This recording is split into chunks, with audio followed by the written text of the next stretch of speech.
Oh, hi. Yeah, you just caught me working in a little puzzle box.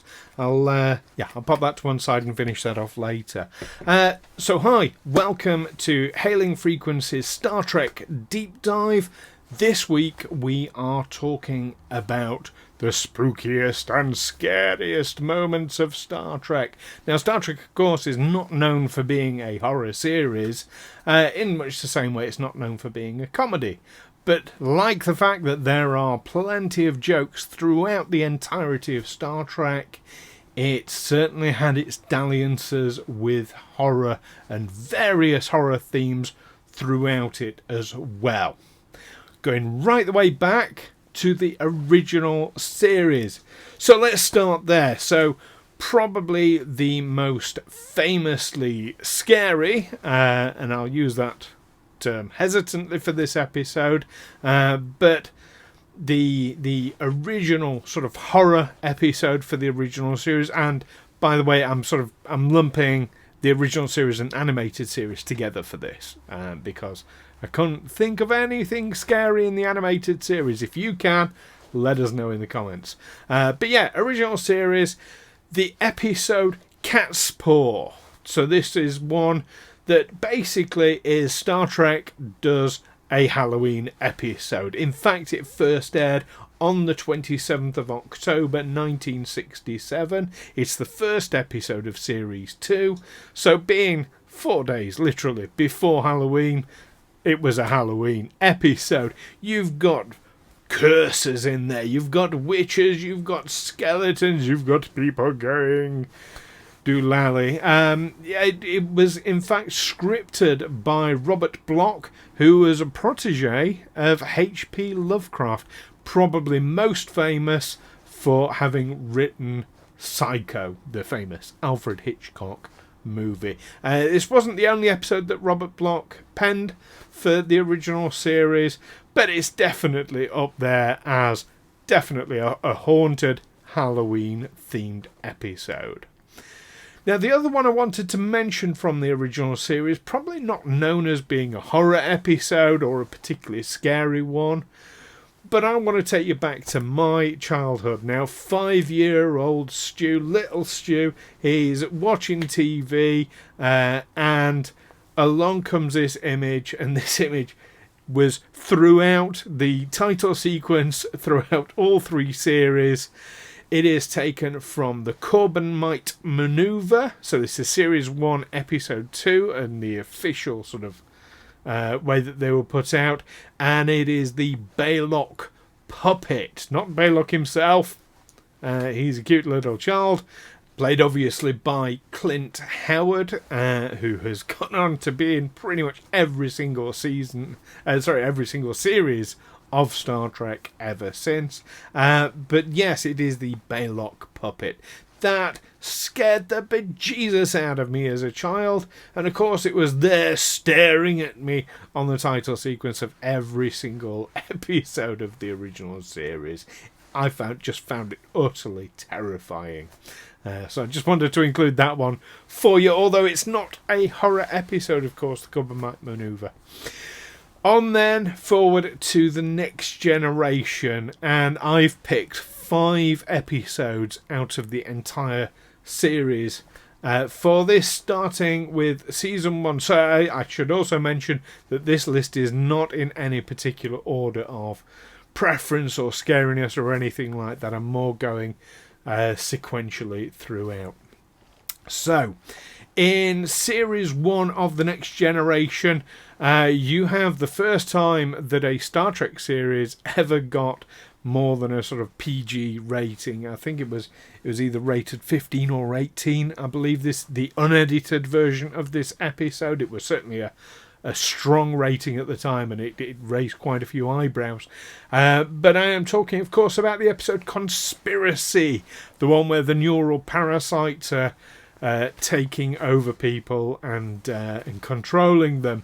So you've got a lot of psychological horror in that episode. You know, you don't know who is friend, who is foe, who's been taken over. The idea of being taken over and controlled in that way obviously is quite horrific, but more so, and specifically towards the end of the episode when they track down the mother neural parasite, and Riker and Picard are there. They fire their phasers on a sustained blast, and a human being explodes. Literally explodes. So you've got a ton of gore in this. In fact, just before they do, I believe the skin melts off to the skeleton beneath with the eyes still staring out, and then they explode. It really is quite a graphic and gory scene, on top of all that, as I say, that psychological drama as well. Then moving forward to season 4 of The Next Generation, you've got episode 17, Night Terrors. Now, this episode just had a general creepy feel to it throughout, I felt. The whole thing with Deanna sort of not being able to get any sleep and going quietly mad and insane, it really was quite, I found it quite unsettling, as they're all stuck in this rift. But it is famous for one particular scene where Beverly is stood in sickbay, and all the dead bodies on all the biobeds suddenly sit up, and they're covered in the shrouds. All the dead bodies sit up around her. That is a terrifying scene right there, so that was worth a mention. Then on to season 6, episode 5, Schisms. Now this is the episode of The Next Generation that terrified me more than any other, because it features, basically, it's a Next Generation version of an alien abduction story. Creatures from subspace are ripping people through to their realm whilst they're asleep. They're detaching arms. They're putting them back on again. They're doing experimentation and all kinds of horrible things. But as someone who has quite a strong fear of alien abduction and that whole thing, check out Aliens Explored for my podcast, all about that sort of thing. But yeah, as someone who has an innate fear about that sort of thing, yeah, Schisms really played into that fear, and the clicking, echoey sound as well that these creatures make, that they recreate on the holodeck, is really unsettling.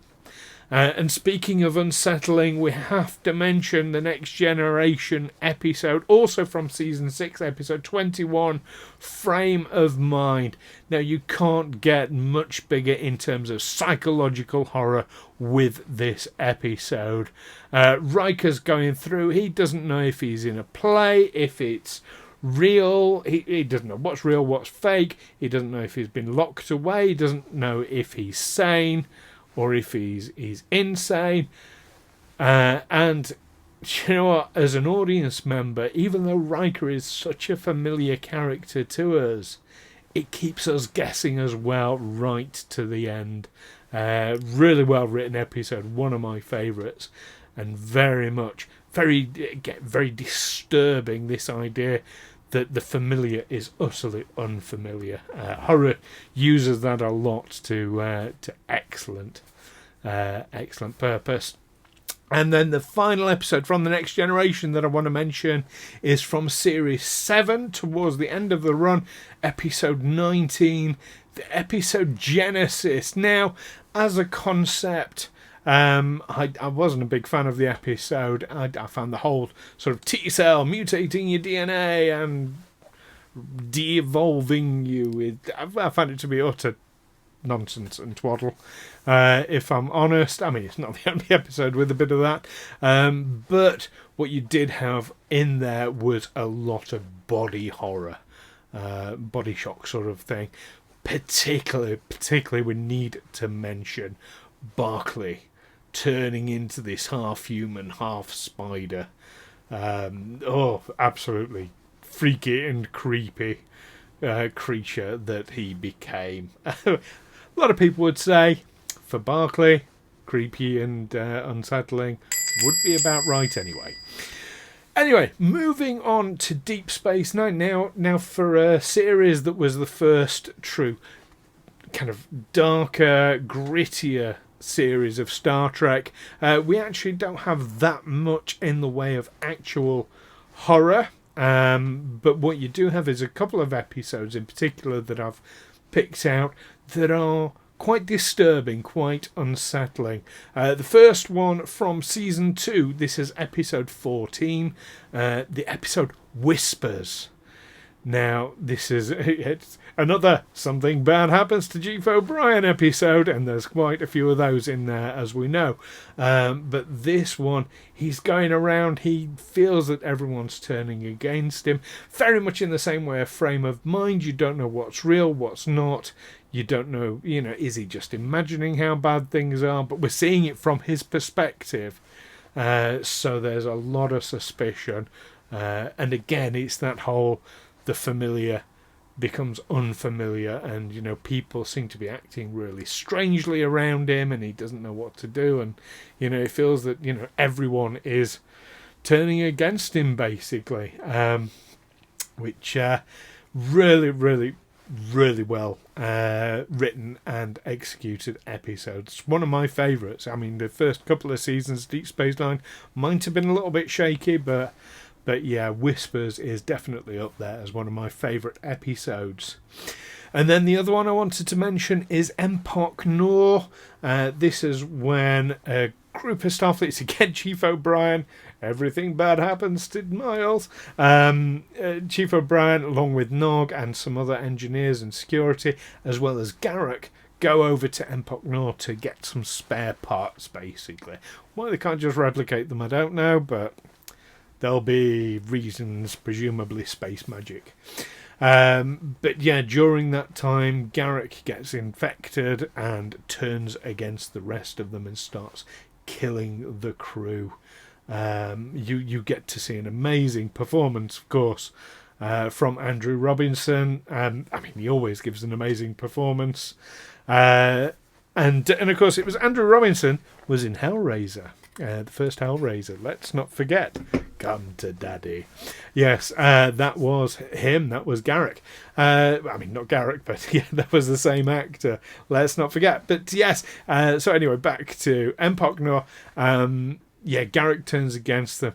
And that whole, he really is nasty and devious, and you don't know when he's going to strike from the shadows. Or turn against people. It really, really is very, very good. But more, I would say for both those Deep Space Nine episodes, more the unsettling psychological sort of thriller side of horror.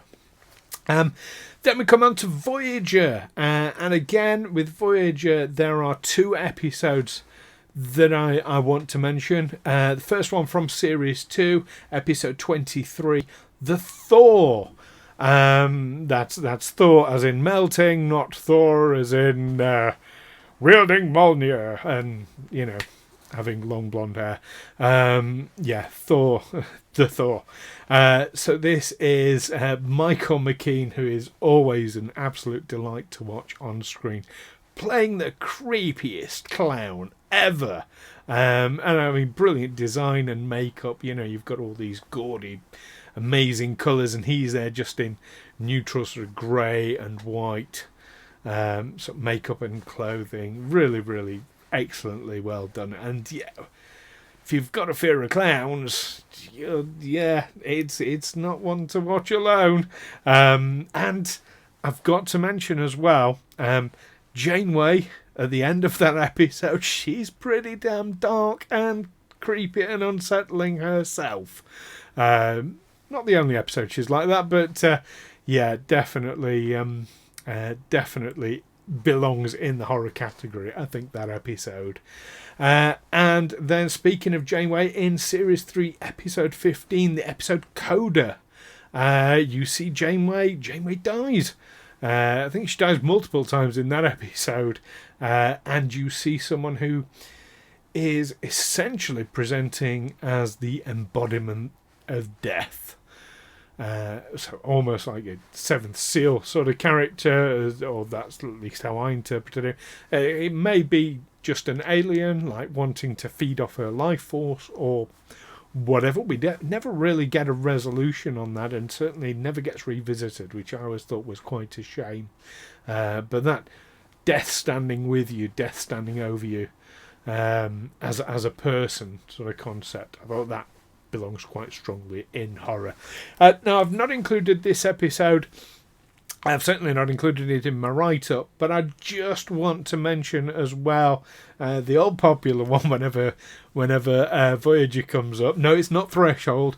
I want to mention Tuvix, because the moment when Tuvix is taken away against his will to be separated back into Neelix and Tuvok, whichever side of the fence you sit on, I'm not going to get into any commentary about whether Janeway did the right thing or not, but I think we can all agree that is an incredibly disturbing moment.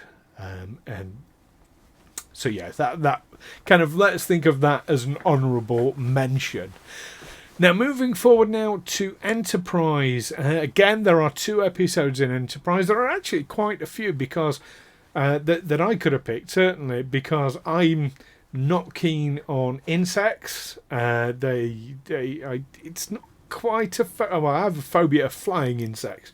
But it's close to a phobia when it comes to normal insects. So the Xindi insectoid race kind of creep me out. And there's one episode in particular when Archer is there in a hatchery and they're crawling all over it. Oh, probably shouldn't have worn this this jacket to talk about that. But yeah, that for me is an unsettling. But that's not the one that we're talking about here. Like I said, there's 2 episodes.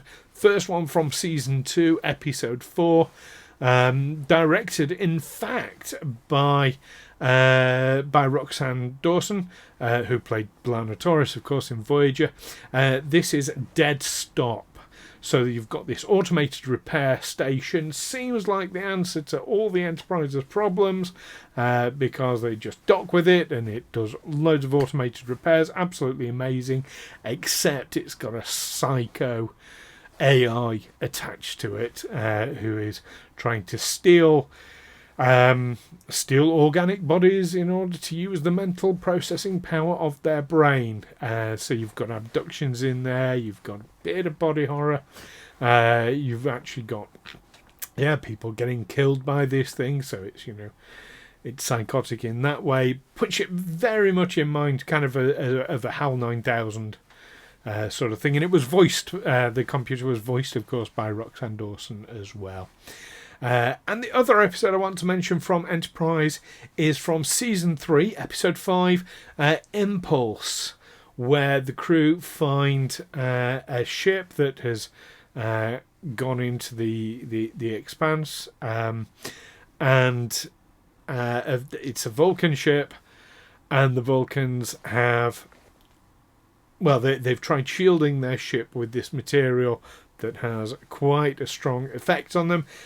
And what you actually get is Vulcan zombies.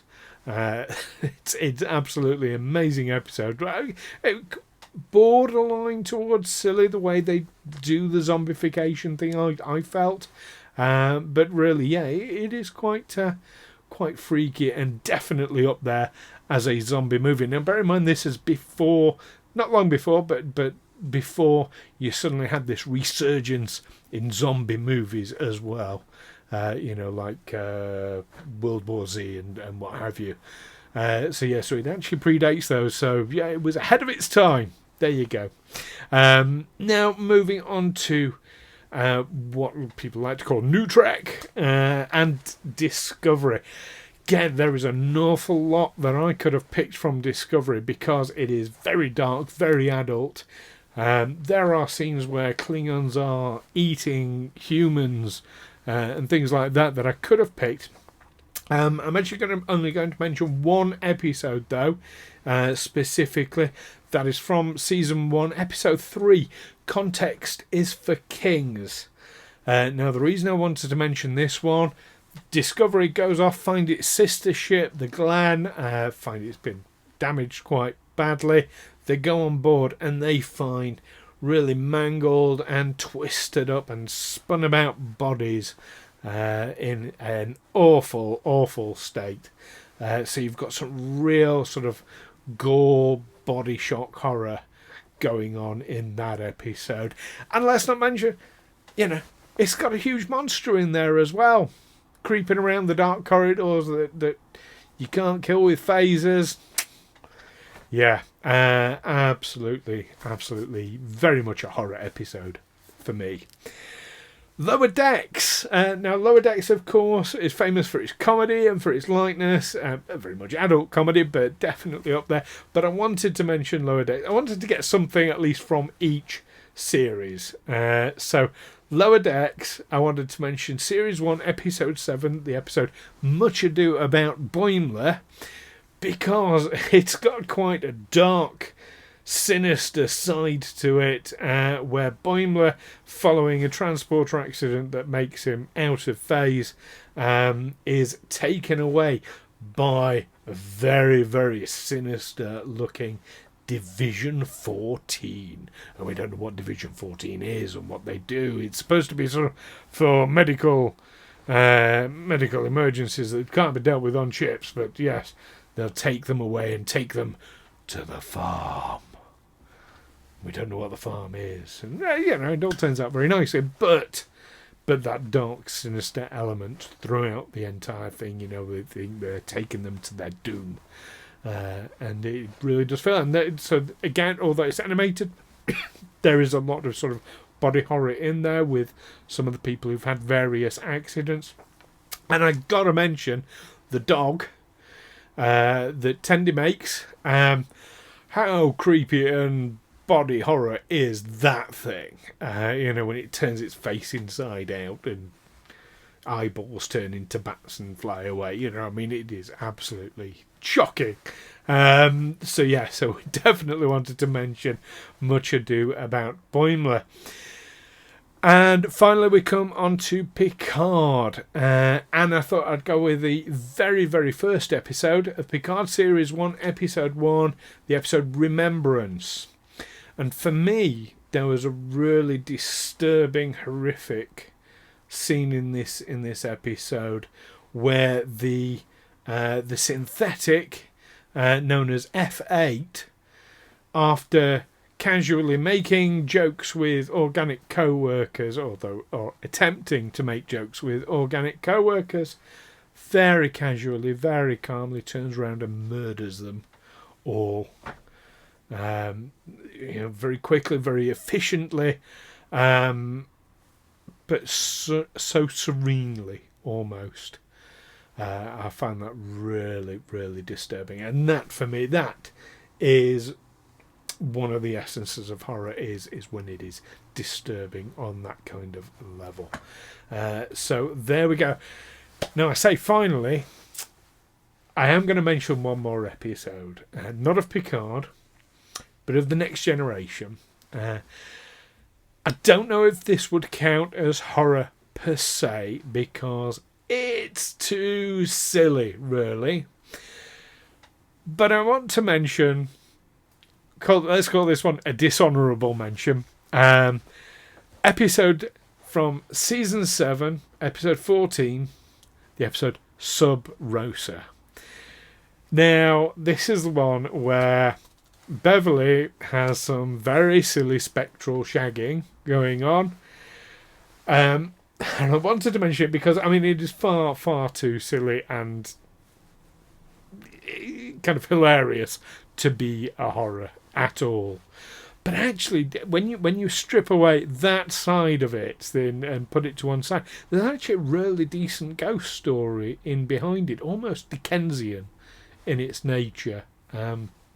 With the the ghost that's attached to the lamp, but it's actually an alien now, we know, but, that's been in the family for generations and has, been a companion to all these women. Dickens could have written something like that. Not with the spectral shagging, no. But there we go. Anyway, that's my rundown of various series of Star Trek and some scary horror moments in there. What have I missed? What have I not mentioned that you were expecting, Nate, demanding be in this list? Do drop something in the messages. Let us know what else I should have mentioned, or what particularly scared you in an episode that maybe you understand, it's not a horror thing, but what did you find particularly scary in an episode that I've not mentioned? Or do you agree with any of what I've said? Do let us know.